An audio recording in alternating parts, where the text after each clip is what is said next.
Hi అండి. నమస్తే. Welcome to Anush education channel. ఈరోజైతే మనము బౌద్ధ కాలానికి సంబంధించిన మరియు బౌద్ధ కాలం మరియు జైన కాలంలో సంబంధించిన విద్యా విధానం ఏ విధంగా ఉందో తెలుసుకుందామండి. ఆల్రెడీ మనము వేద కాలంలో విద్య ఏ విధంగా ఉంటుంది అనేది కూడా ఆల్రెడీ వీడియోలో మనమైతే తెలుసుకున్నాము. సో ఫస్ట్ టైం కనుక మన ఛానల్ చూస్తుందంటే లైక్ చేయండి, షేర్ చేయండి, సబ్స్క్రైబ్ చేయండి. సో వీడియో చూస్తున్నారు కానీ లైక్ చేయలేదండి. సో మీరు లైక్ చేస్తే ఇంకొక ఉత్సాహంతో ఇంకా మంచి మంచి వీడియోలు చేయడానికి త్వరగా చేయడానికి అయితే వీలు పడుతుందండి. ప్లీజ్ లైక్ చేయండి, అదేవిధంగా సబ్స్క్రైబ్ చేసి మీ ఫ్రెండ్స్ కూడా షేర్ చేయండి. సో మనకు వేదకాలం నుంచి కానీ బౌద్ధ కాలం, జైన కాలం ఖచ్చితంగా మనకు ఒక్కొక్క దాని నుంచి ఒక బిట్ అయితే కన్ఫామ్గా అయితే వస్తుందండి. లేకపోతే 4 కాలాలు అంటే ఇప్పుడు బౌద్ధ కాలము, జైన కాలము, అదేవిధంగా వేదకాలము, ఇంకా ముస్లిం కాలంలో విద్యా విధానం ఉంది. ఈ 4 ఇచ్చేసి వీటిని మ్యాచింగ్ చేయమని అంటే ఆ కాలంలో అంటే బౌద్ధ కాలంలో ఏ విధంగా ఎడ్యుకేషన్ ఉంది, సో ఎడ్యుకేషన్ స్టార్ట్ చేసేప్పుడు చేసే కార్యక్రమం పేరు ఏమిటి, లేదా ఆ కాలంలో ఉన్న రచనలు ఏంటి, ఇలాంటివి మ్యాచింగ్ చేయమని అడగచ్చు అనమాట. సో కాబట్టి మనకు చాలా చాలా ఇంపార్టెంట్. ఒక మార్క్ అయితే ఖచ్చితంగా వస్తుందని మనకు వేదకాలం నుంచి ఒక మార్కు, బౌద్ధకాలం, జైన కాలం నుంచి కూడా ఒక మార్క్ అంటే ఒక క్వశ్చన్ అనమాట. సో అందుకోసం ఎందుకంటే మనకు వీళ్ళకు ఎస్ఏ వాళ్ళకైతే 5 మార్క్స్ ఉంటుంది, అదే ఎస్జిటి వాళ్ళకైతే మనకు 8 మార్క్స్ అయితే ఉంటాయి కాబట్టి సో చాలా చాలా ఇంపార్టెంట్ అనమాట. సో ఎస్జిటి వాళ్ళకు 8 క్వశ్చన్స్ ఉంటాయి, అదే ఎస్ఏ వాళ్ళకైతే 10 క్వశ్చన్స్ ఉంటాయి అన్నమాట మనకు విద్యా దృక్పథాలలో. కాబట్టి చాలా ఇంపార్టెంట్ టాపిక్. ఇప్పుడు ప్రశ్నలకైతే వెళ్ళిపోదామండి. ఫస్ట్ ప్రశ్న చూస్తే, వేదకాలంలోని యజ్ఞయాగాదులు, కర్మకాండాలు కొందరికి భారంగా తోచాయి. ధర్మ మార్గాన్ని తెలుసుకునేందుకు అందరికీ సమాన అవకాశం ఉండాలని శాంతి, అహింసలు ధర్మసమ్మతం అయితే జంతు బలులు ఎందుకు చేస్తారు అని ప్రతిపాదించింది ఎవరు? అంటే వేదకాలంలో జంతు బలులు కానీ ఇవన్నీ ఇలా చేశారు కదా, సో ఇలాంటి అహింస పనులు ఎందుకు చేసేవాళ్ళు అని ప్రతిపాదించింది ఎవరు? 1 యజ్ఞవల్కుడు, 2 గౌతమ బుద్ధుడు, 3 వర్ధం. ఎవరు అంటే మనకు ఆప్షన్ 2 గౌతమ బుద్ధుడు అనేది కరెక్ట్ అండి. అంటే జంతు బలులు అహింస వద్దని మనం మొదటిసారి చెప్పింది ఆయన అనమాట. ఎవరు అంటే కరెక్ట్ ఆన్సర్ గౌతమ బుద్ధుడు. తర్వాత రెండవ ప్రశ్న, గౌతమ బుద్ధుడు ఈ క్రింది విధంగా పిలువబడేవాడు. సో ఏమని పిలుస్తారు గౌతమ బుద్ధుడిని అంటే? సో ఇది డిఎస్సి బిట్ అండి, లాస్ట్ టైం మనకి ఇవ్వడం కూడా జరిగింది కాబట్టి గమనించగలరు. 2018 బిట్లు అయితే ఇచ్చారు. సో ఆసియా అగ్ని అని ఎవరిని అంటారు? ఆసియా అగ్ని. సో గౌతమ బుద్ధునికి ఆసియా అగ్ని, లేదా ఆసియా జ్వాల, భారతదేశ జ్యోతి, ఆసియా జ్యోతి. సో గౌతమ బుద్ధుని ఏమని పిలుస్తారంటే ఆసియా జ్యోతి అనే బిరుదు ఎవరికి ఉంది అంటే సో గౌతమ బుద్ధునికి అయితే ఉందండి. ఆసియా జ్యోతి అని అయితే ఆయన పిలవడం జరుగుతుంది. తర్వాత దుఃఖానికి కారణం కోరికలు, ఈ రెండింటికి కారణం అవిద్య, దీనికి పరిష్కార మార్గం అష్టాంగ మార్గం అని తెలియజేసిన వారెవరు? అష్టాంగ మార్గాలను తెలియజేసిన వారు వర్ధమాన మహావీరుడు, శంకరాచార్యుడు, గౌతమ బుద్ధుడు, యజ్ఞవల్కుడు. మనకు కరెక్ట్ ఆన్సర్ వచ్చేసి గౌతమ బుద్ధుడు అనేది కరెక్ట్ ఆన్సర్ అండి.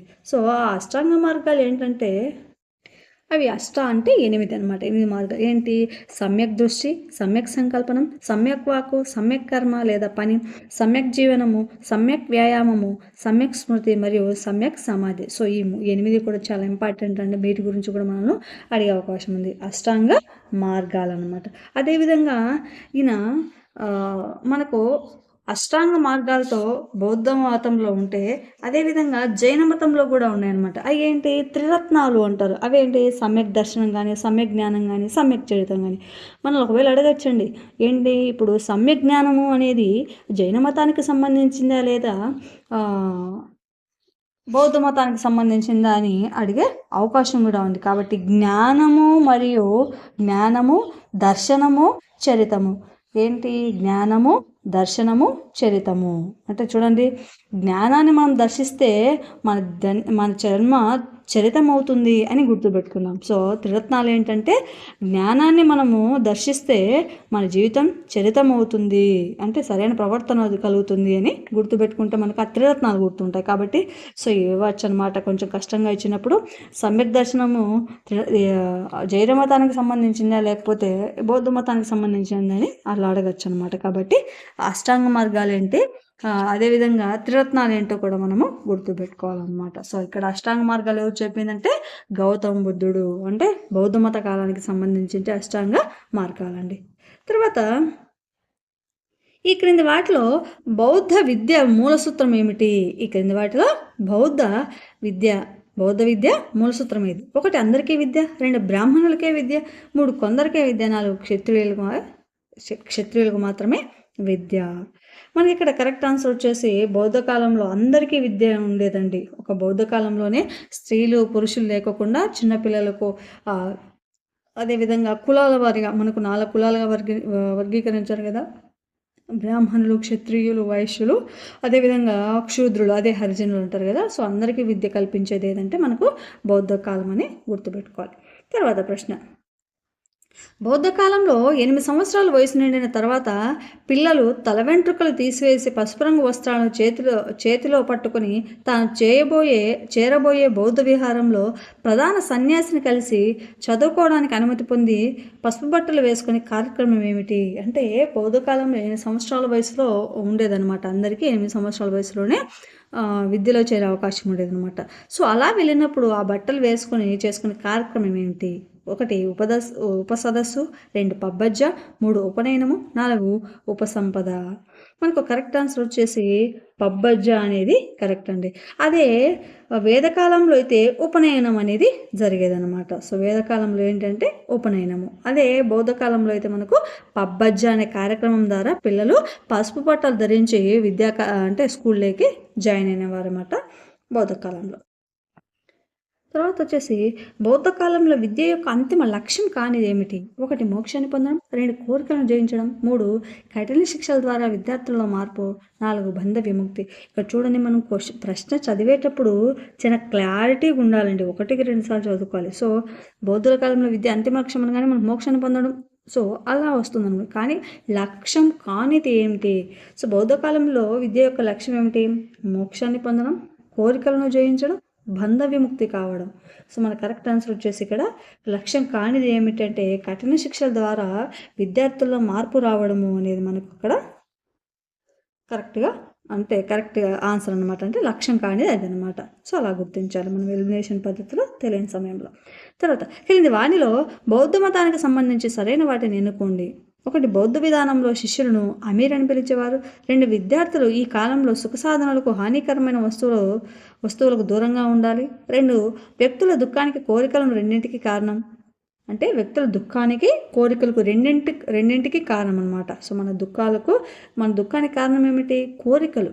సో అవిద్య అని బుద్ధుడు తెలిపాడు. 4 బౌద్ధ కాలంలో విద్యావంతురాలైన స్త్రీని బ్రహ్మచారిణి పిలిచేవారు. మనకి ఇక్కడ కరెక్ట్ ఆన్సర్ వచ్చేసి ఏంటంటే ఆప్షన్ చూస్తే 2 మరియు 3. అంటే ఇక్కడ చూడండి, విద్యార్థులు ఈ కాలంలో సుఖ సాధనలకు హానికరమైన వస్తువులకు దూరంగా ఉండాలి. 2 వ్యక్తుల దుఃఖానికి కోరికలకు రెండింటికి కారణం అవిద్య అని బుద్ధుడు తెలిపాడు. అంటే మనకి ఇక్కడ 2, 3 కరెక్ట్. అంటే మనకు ఆప్షన్ 4 అనేది కరెక్ట్ ఆన్సర్ అవుతుందండి. తర్వాత ప్రశ్న, బౌద్ధ మతం ఎప్పుడు ప్రారంభమైంది? సో ఇంపార్టెంట్ అండి. బౌద్ధ మతం అనేది మనకు ఎప్పుడు ప్రారంభమైంది? ఎప్పుడు అంటే క్రీస్తు పూర్వం 6వ శతాబ్దం అండి. సో మనం సడన్గా స్పీడ్గా పెట్టుకునేప్పుడు పూర్వము శకము కూడా చూసుకోవాలండి. అంటే ఇక్కడ మనకు 2 ఇచ్చారు కాబట్టి గమనించవచ్చు. ఒకవేళ ఇవ్వకపోతే క్రీస్తు పూర్వం క్రీస్తు శకం అనేది చూసి కరెక్ట్గా పెట్టండి. సో ఇట్లాగా ఒక్కొక్క బిట్టు కూడా మనకు జాబ్ పోయే అవకాశాలు ఉన్నాయి, జాబ్ వచ్చే అవకాశాలు ఉన్నాయి అనమాట. ఒక్క బిట్టులో మనకు ఆ జాబ్ పోవడానికైనా రావడానికైనా. కాబట్టి ప్రతి ఒక్కటే చాలా ఇంపార్టెంట్, గమనించగలరు. తర్వాత క్రింది వానిలో త్రిరత్నంగా పిలువబడినది ఏమిటి? సమ్యక్ దర్శనము, సమ్యక్ జ్ఞానము, సమ్యక్ చరితము, సమ్యక్ అంతర్దృష్టి. ఇక్కడ మనం ఆల్రెడీ చెప్పుకున్నాము. పిలువబడనిది అంటే క్వశ్చన్ అందుకే చెప్పాము, 1కి 4 సార్లు చదువుకోవాలి. పిలువబడినది ఏమిటంటే సమ్యక్ అంతర్దృష్టి. సో మనం ఏం చెప్పుకున్నాము త్రిరత్నాలు? సమ్యక్ దర్శనం అంటే జ్ఞానం వల్ల సమ్యక్ దర్శనం అయ్యి చరిత్రలు అవుతాము. మనము జ్ఞానాన్ని దర్శిస్తే చరిత్రం అవుతాము అని పెట్టుకున్నామంటే జ్ఞానము, చరితము, దర్శనం అనేటి త్రిరత్నాలు అనమాట, జైన మతానికి సంబంధించి. సో ఇక్కడ సమ్యక్ అంతర్దృష్టి అనేది మనకు బౌద్ధ మతానికి సంబంధించింది. సో అలా గుర్తించాలి. తర్వాత జైనులకు సంబంధించి పంచమహావ్రతాలు కానిదేమిటి? అహింస, సత్యము, జీవహింస, బ్రహ్మచర్యము. కరెక్ట్ ఆన్సర్ వచ్చేసి వ్రతాలు కానిది ఏమిటి అంటే ఆప్షన్ 3 అనేది కరెక్ట్ ఆన్సర్ అనమాట. అదే పంచమహావ్రతాలు ఏంటో మనము తెలుసుకుందాం. జైనుల్లో పంచమహావ్రతాలు త్రిరత్నాలు అనేవి ఉంటాయి. సో పంచమహావ్రతాలు, పంచ అంటే 5 అనమాట. అంటే ఈ ప్రతి మనిషి పాటించాల్సినవి, ఎవరైతే జైనులు ఉంటారో వాళ్ళు ప్రతి అంటే ఇవి 5 పాటించాలి. అవేంటి? అహింస, సరే ఇక్కడ ఉంది కదా, అహింస, తర్వాత సత్యం మాట్లాడడము, అదేవిధంగా బ్రహ్మచర్యం పాటించాలి. బ్రహ్మచర్యం అంటే కోరికలు నియంత్రించుకోవడం, బ్రహ్మచర్యం పాటించాలి. 4 అపరిగ్రహ అంటే బంధవిముక్తి, ధన సంచయం చేయకపోవడము, నిరాడంబరంగా ఉండడం, దురాశ లేకపోవడం అనేది ఉండాలి. దాన్ని ఏమంటారంటే అపరిగ్రహ. అదేవిధంగా అస్తేయము అంటే దొంగతనం చేయరాదు. ఇవి పంచమహావ్రతాలు. ఏంటో ఒకసారి మళ్ళీ చెప్పుకుందాం. అహింస, సత్యమే మాట్లాడాలి. అస్తేయము అంటే దొంగతనం చేయరాదు.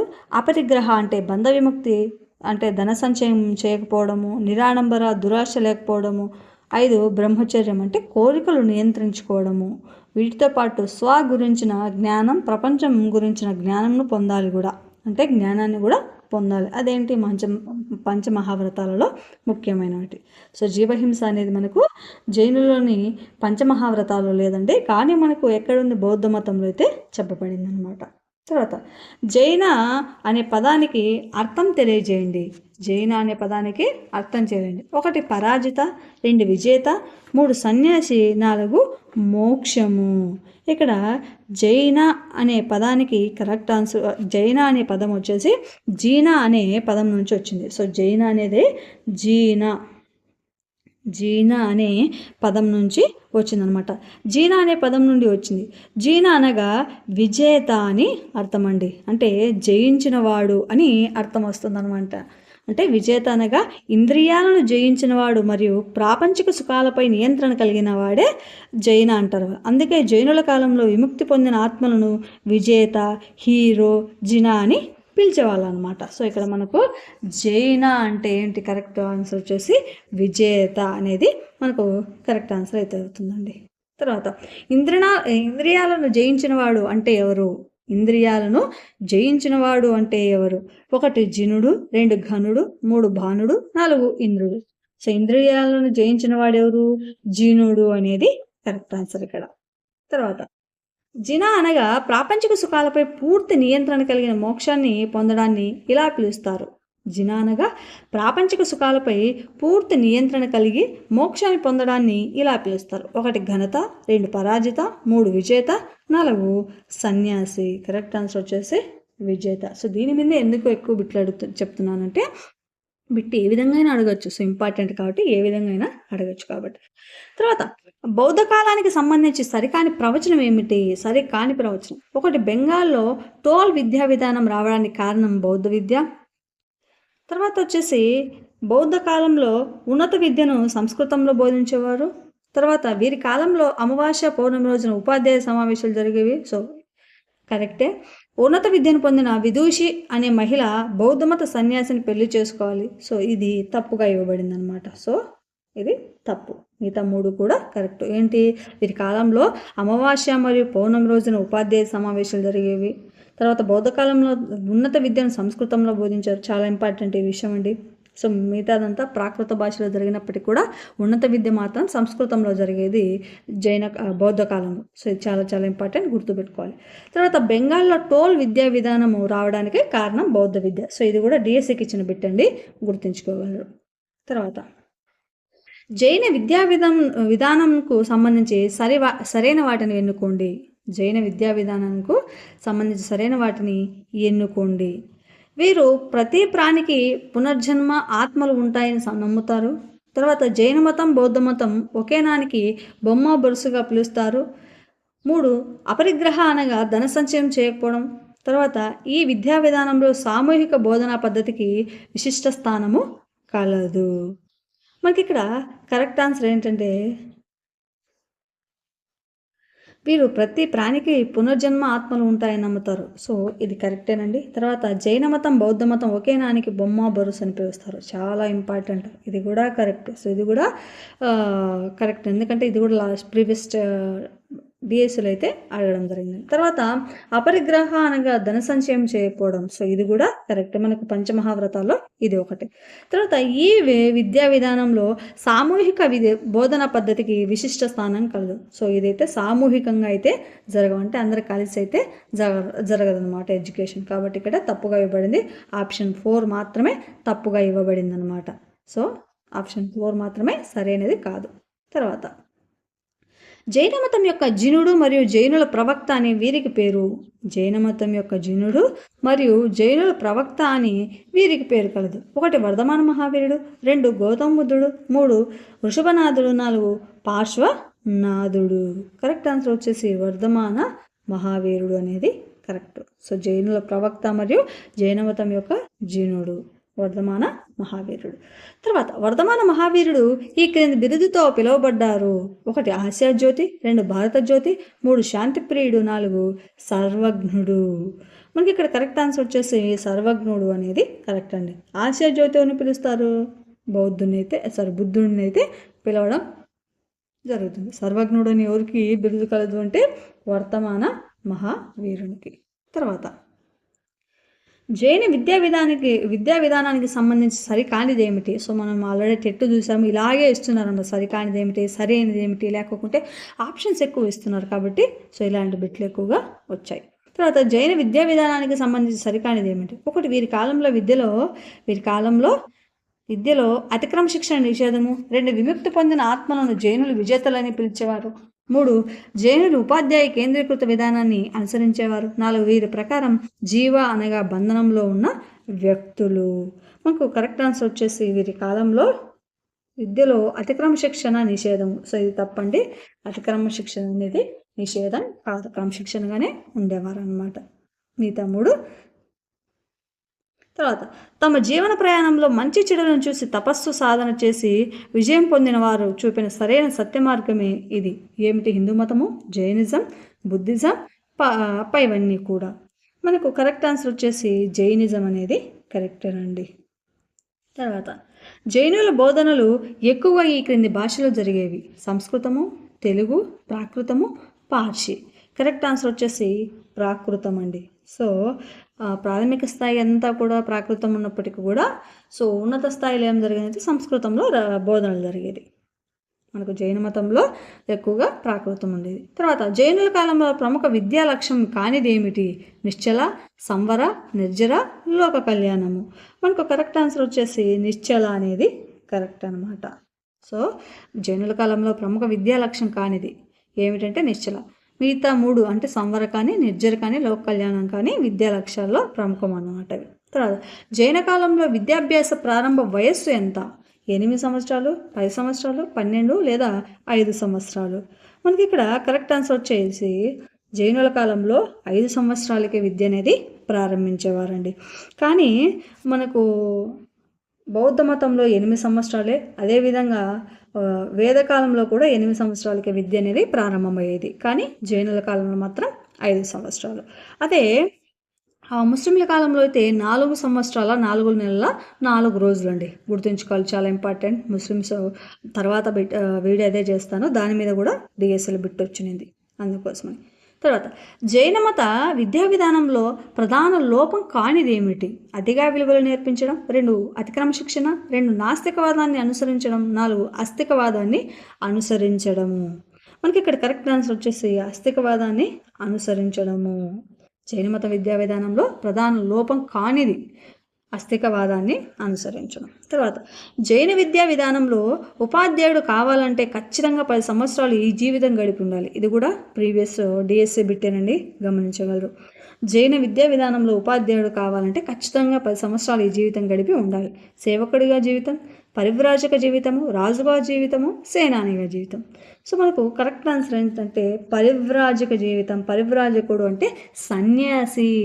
జైన విద్యా విధానంలో ఖచ్చితంగా 10 సంవత్సరాలు సన్యాసి జీవితం గడిపితే వాళ్ళకు ఉపాధ్యాయుడు అయ్యే అవకాశాలు అయితే ఉన్నాయండి. తర్వాత దొంగతనం చేయకుండా ఉండటంను జైన కాలంలో ఈ పదంతో పిలుస్తారు. అహింస, అస్థేయం, అనివార్యం, ఆపతి. కరెక్ట్ ఆన్సర్ వచ్చేసి అస్థేయము అనేది కరెక్ట్ ఆన్సర్ అండి. తర్వాత వచ్చేసి నెక్స్ట్ బిట్. బౌద్ధ కాలంలో విద్యార్థులు విహారాలలో వీటికి దూరంగా ఉండాల్సిన పని లేదు. బంగారం, వెండి వస్తువులకు, సుఖవస్తువులకు, సంగీత నృత్యము, చిత్రలేఖనం మరియు శిల్పకళ. కరెక్ట్ ఆన్సర్ వచ్చేసి ఆప్షన్ 4. వేటికి దూరంగా ఉండాల్సిన అవసరం లేదంటే చిత్రలేఖనము, శిల్పకళ. సో బౌద్ధుల కాలంలో విద్యతో పాటే చిత్రలేఖనం మరియు శిల్పకళకు ఎక్కువ ప్రాధాన్యత ఇచ్చేవారండి.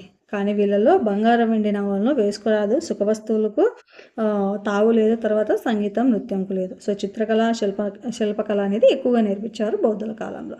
తర్వాత బౌద్ధ కాలంలో ఈ విశ్వవిద్యాలయం అంత ప్రసిద్ధి కాదు. నాగార్జున, నలంద, తక్షశిల, బనారస్. కరెక్ట్ ఆన్సర్ వచ్చేసి బనారస్ అనమాట.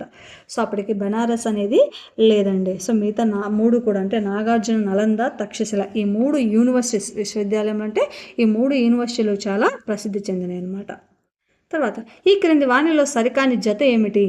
త్రిరత్నాలను జైన మతానికి సంబంధించింది, పంచమహావ్రతాలు జైన మతానికి, అష్టాంగ మార్గాలు బౌద్ధకాలము, 4 సత్యాలు వేదకాలము. మనకి ఇక్కడ కరెక్ట్ ఆన్సర్ వచ్చేసి 4 సత్యాలు అనేటి వేదకాలంకు సంబంధించినది కాదండి. తర్వాత క్రింది వారిలో విద్యా ఉత్సవాలు సరికాని జత. సో ఇది చెప్పాను కదా మీకు, ఇలా ఇవ్వచ్చు 4 ఏదైతే బౌద్ధ కాలం కానీ, మనకు ముస్లిం కాలం కానీ, జైన కాలం కానీ, బౌద్ధ కాలం ఈ 4 కాలాలు ఇచ్చి ఆ పక్క అటు సైడ్ ఏమిస్తాడు, వాళ్ళు విద్యా ఉత్సవాలు ఇస్తాడు. కాబట్టి మనకు చాలా ఇంపార్టెంట్ అనమాట. ఇవి మనకు బిట్లు ఎక్కువ వచ్చే అవకాశాలు ఉన్నాయండి. సో అందుకోసం చెప్తున్నాను. బౌద్ధ కాలం, ఉపసదస్సు, బిస్మిల్లా, వేదకాలం. ఇక్కడ బౌద్ధ కాలంలో పబ్బజ్జ అంటారు విద్యా కార్యక్రమాన్ని, ఉపసదస్సు అని వేదకాలము, బిస్మిల్లా ముస్లిం కాలము, వేదకాలము ఉపనయనము. సో విద్యా ఉత్సవాలు అంటే ఇక్కడ చూడండి, ఉపసదస్సు వేదకాలము, వేదకాలంలో ఉపనయనం అన్నమాట. ఉపసదస్సు అనేది ఏమిటంటే మనకు దానికి సంబంధించింది కాదు వేదకాలంకు.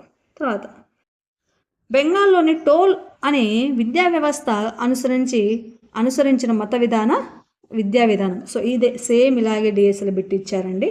బెంగాల్లోని టోల్ అనే విద్యా వ్యవస్థ అనుసరించిన మత విద్యా విధానం ఏమిటి? సో ఇది బిట్ ఇట్లాగే ఇచ్చారు డిఎస్సిలో. ఆప్షన్ చూస్తే జైన మతం, బౌద్ధ మతం, మధ్యయుగము, వేదకాలము. సో మనం ఆల్రెడీ చెప్పుకున్నాం, మనకు తెలుసు కదా ఏమిటి ఆప్షన్ 2. బౌద్ధ మతంలోని అంటే బెంగాల్లోని టోల్ అనే విద్యా వ్యవస్థను బౌద్ధ మతం అయితే అనుసరించిందనమాట. సో ఇక్కడికి బిట్స్ అయితే అయిపోయాయండి. వీడియో కనుక నచ్చినట్లయితే ఖచ్చితంగా లైక్ చేసి, షేర్ చేసి మీ ఫ్రెండ్స్కి కూడా సబ్స్క్రైబ్ చేయండి. అదేవిధంగా మన ఛానల్లో సైకాలజీకి సంబంధించి కానీ, అదేవిధంగా డిఎస్సికి సంబంధించి తెలుగు బిట్స్ కానీ, కరెంట్ అఫైర్స్కి సంబంధించిన బిట్స్ కానీ ఆల్రెడీ వీడియోల రూపంలో చేయడం జరిగింది. ఖచ్చితంగా చూడండి, మీకు ఉపయోగపడతాయి. థ్యాంక్ యూ అండి. Thank you for watching video.